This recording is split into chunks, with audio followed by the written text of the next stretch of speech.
You know, the story of Twitter, or X as it's called now, it's wild. It went from being the planet's real-time town square to the thing that feels like it's always in crisis mode. We're talking about a story of accidental genius, a massive identity crisis, and now a huge, high-stakes gamble to figure out what it even is anymore. So that's really the big question we're going to dig into, right? How did we get here? How did this platform, which literally changed the speed of information for everyone, become this giant product challenge? It's a massive case study in what can go wrong. All right, so here's the plan. We'll look at its crazy, accidental beginnings, then the identity crisis that kind of broke it. After that, I'm putting on my head of product hat. We're going to diagnose the biggest product gaps, sketch out a real roadmap to fix things, and then at the end, give our final verdict. Can this thing actually be saved? Okay, so first things first. To really get what X is today, you have to know that Twitter was basically an accident. Seriously, it was a last-ditch effort from a company that was going under. And all those features you think of as Twitter, the hashtag, the @reply, none of them came from a fancy boardroom. They were all invented by the users themselves. I mean, look at this timeline. The early days were just pure chaos. It starts as this little SMS thing inside a podcasting company, Audio. And Audio is about to get absolutely crushed by Apple's iTunes. Then, boom, South by Southwest in 2007. Everyone at the conference starts using it, and usage just explodes. They figured out it was the perfect way to talk about what was happening live. And that's when you see this amazing dynamic take hold. It wasn't the company inventing stuff. It was the users. They came up with the @reply to talk to specific people, the hashtag to organize everything. The company? They were just trying to keep up, eventually making these user hacks official features. And get this is the actual tweet, the birth of the hashtag. Chris Messina just threw the idea out there. And you know what the founders supposedly said? That's for nerds. They didn't get it. But the users did. They started using it to organize information during the California wildfires, and suddenly it was this incredibly powerful tool for public safety. At that point, the company had no choice but to build it in. That right there, that's the whole story of early Twitter. It was built by the people, for the people. But, that amazing organic success created a huge new problem, a conflict that honestly plagued Twitter for more than a decade. It got so influential, so fast, that it kicked off this massive identity crisis.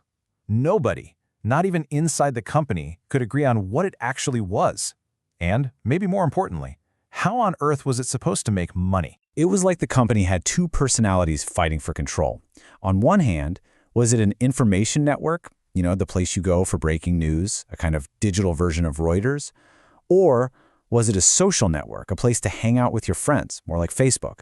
And because they could never decide, their product strategy was all over the place.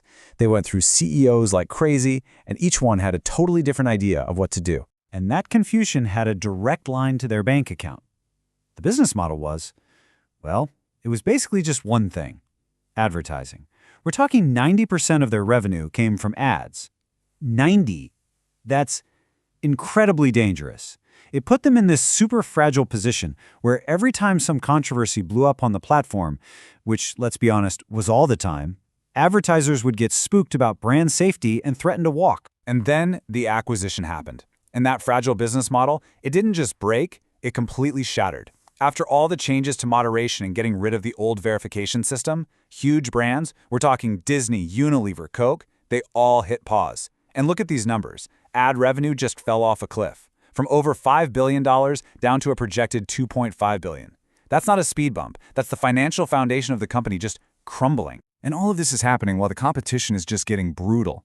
See, it's not like there's just one Twitter killer out there. What's really happening is that X is being unbundled.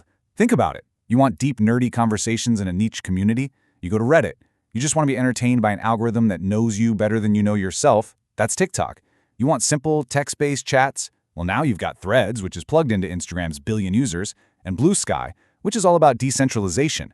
Each one is carving off a piece of what used to make Twitter the one-stop shop. Okay, so the money's disappearing, competitors are circling, things look pretty grim. So let's do this. Let's put on the product manager hat. If I walked in tomorrow as the new head of product at X, where would I even begin? For me, it boils down to two massive fundamental product gaps that have to be fixed now. Gap number one, and this is the big one, the existential one, the credibility crisis. The whole point of the platform, its entire value proposition, was that it was a trustworthy source for what's happening right now. And that has been completely eroded. And trust, man, once you lose that, it is so hard to get back. Let's make this really concrete. Let's talk about a user. Let's call her Amara. She's a journalist, a power user. Her job literally depends on this platform. But for her most important professional tool has turned into a total minefield. Look, the old blue check wasn't perfect, but it was a shortcut. It meant something. Now, it just means you paid $8. So Amara is burning hours every single day trying to figure out, is this a real expert? Is this a bot? Is this someone trying to spread disinformation? And if she gets it wrong just once, cites one fake account, her career could take a serious hit. And the platform gives her absolutely nothing to help with this. Zero tools. Okay, so that's the first gap. The second one is what I like to call the creator ceiling. It's simple. X has completely failed to give its most valuable users, the creators, a real, stable way to make a living from the content they produce for the platform. And to see this in action, meet Leo. He's a history nerd, posts amazing threads, and has built this awesome community. He's the perfect creator, but he's hitting that ceiling hard. That ad revenue sharing thing, it's a total black box. He has no idea how much money he'll make month to month, so how can he build a business on that? It's impossible. If he wants to sell exclusive content, he has to tell his fans, hey, go follow me over on Patreon, which is clunky, and he loses a cut. There's not even a simple tip button for a fan to say, hey, that was awesome, here's a few bucks. The platform is just completely letting its best people down.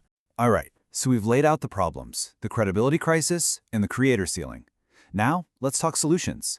And I'm not talking about little tweaks around the edges. This requires a real, honest-to-God product roadmap. A 3-year plan to first, rebuild trust. Second, create a whole new way to make money. And only after that's done, can we even think about real innovation. So how do we fix that credibility crisis? We can't just go back to the old blue check. It's broken. We need something smarter, a system with layers. So step 1, you let anyone verify their real-world ID optionally to prove they're a real human. Step 2, you create a totally separate, much harder to get expert verified badge. This is for people like our journalist Amara, and you need real vetting. And then, step 3, this is the cool part, you give every single account a public reputation score. It would be dynamic based on things like how old the account is, if it's verified, and how other trusted accounts interact with it. Altogether, the system would make it way easier to spot bots and see who's actually trustworthy. Just picture what this looks like. You go to Amara's profile. That generic blue check is gone. Instead, she has this distinct blue shield that means she's expert verified. And right under her name, you see it. Reputation score, 92 out of 100. Bam! In a split second, you know this account is legit. You can trust what you're reading. That one change alone would do so much to clean up the entire platform. Okay, now let's bust through that creator ceiling. The answer is to stop outsourcing it. You build an entire creator economy right inside the platform. Give creators like Leo an all-in-one suite of tools. We're talking tiered subscriptions so their followers can pay for exclusive content, a dead simple one-click tip button, the power to sell a single high-value post behind a paywall, and maybe the most important piece, a dashboard with clear, transparent analytics so they know exactly how they're making money. You do this, and you empower creators to build an actual, sustainable business on X, not despite it. So, okay, we've gone through the problems, we've sketched out a roadmap, which brings us back to the big, final question. Can this fallen giant actually be saved?